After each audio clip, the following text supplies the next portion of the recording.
If you're a fan of Avatar, Eywa has heard you. Avatar: The Way of Water is a global hit, proving that there's plenty of life in the franchise that James Cameron began in 2009.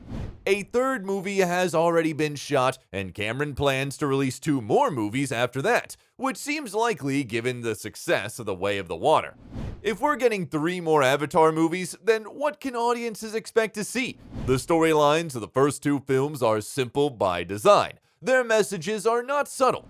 Themes of colonization and environmental destruction are deployed with a skyscraper-sized sledgehammer. Escalation is another factor, as The Way of Water ratchets up the stakes with no sign of bringing them down. Because of those things, we're going to go ahead and wager on 3 storylines that the next 3 movies could include. If you've seen both of the Avatar movies, then they probably won't be surprising to you, but we could be wrong about any of them, but we're placing our bets anyway. Our bookies love big tentpole movies. Hello everyone, and welcome back to the channel. In today's video, we'll tell you about what could possibly happen in Avatar 3, which is set to drop in 2024. But first, make sure to subscribe to the channel for more similar content. Let's dive in. 1. NAVI in space.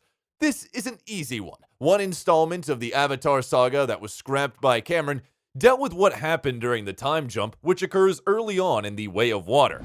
When the Sky People return in multiple ships, Jake Sully, Sam Worthington, could have led a NAVI space assault.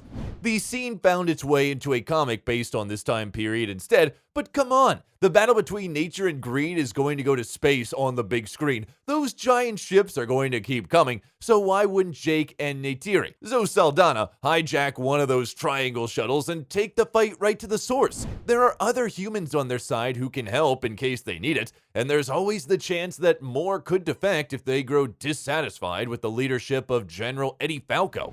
Would an all-out assault on that giant human colony happen first? Possibly, and that would give the NAVI even more access to space-worthy tech. How would the NAVI fight in space? Someone is gonna have to make Neytiri a laser bow and give her a jetpack.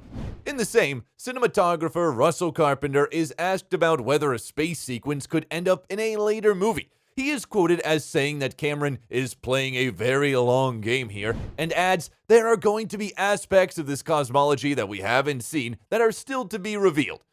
Like Thanos, the NAVI going to space is inevitable. 2. KIRI is Eywa Jesus. Dr. Grace Augustine, Sigourney Weaver, died in the first movie, and an attempt to save her life using her avatar body appeared to fail. The Way of Water shows us that it did have some effect because Eywa placed a miracle baby inside NAVI Grace's synthetic body. The child is KIRI, also played by Weaver. There's some gossip about who impregnated Grace, but after the big ceremony with her body in the first movie, we believe that Eywa was responsible. As Shmi Skywalker once said, there was no father. The god of Pandora did answer the prayers of the NAVI and save Grace, just not in the way they thought she would. KIRI is the result of an immaculate conception via Eywa, and she's a human/NAVI hybrid with an intense connection to both Eywa and Pandora itself. Why? Because Eywa needs an emissary. KIRI is the avatar version of Jesus. True understanding and harmony must happen between humanity and the NAVI. To accomplish this, Eywa created a whole being who could be the best of both worlds. She is harmony, and she could be the ultimate savior. If they really wanted to drive the symbolism home, and they will, KIRI will die. Her death will be a turning point in the war, and then resurrection? What is Eywa truly capable of? How obvious is James Cameron going to make this? We'll have to wait and see. 3. NAVI slavery and body theft. If humans are going to continue to expand, conquer, and ruin Pandora, then they are going to need manual labor. There are only so many of these tall mech suits to go around, so we fully expect members of the NAVI to be enslaved.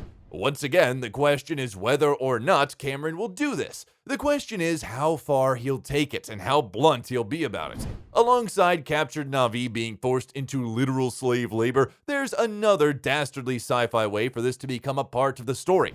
The entire Avatar program is now being used by the villains, as shown by the return of Quaritch, Stephanie Lang, in a NAVI avatar body. His memories somehow got put on a chip and placed in that body. What would happen if a memory chip was shoved into an actual living NAVI?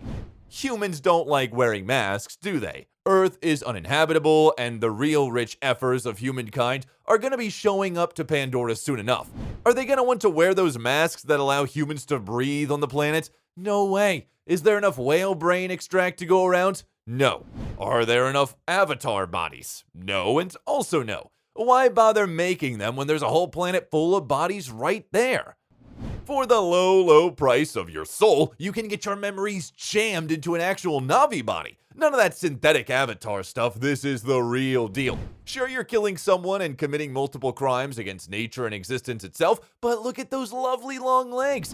You're gonna like the way you look, the RDA guarantees it. Humans will not only enslave the NAVI, they will use avatar tech to hijack their bodies and steal their lives. They need more soldiers, they need more labor, and the rich just need more. The metaphor will hit you over the head so hard that your teeth will come out of your a-hole.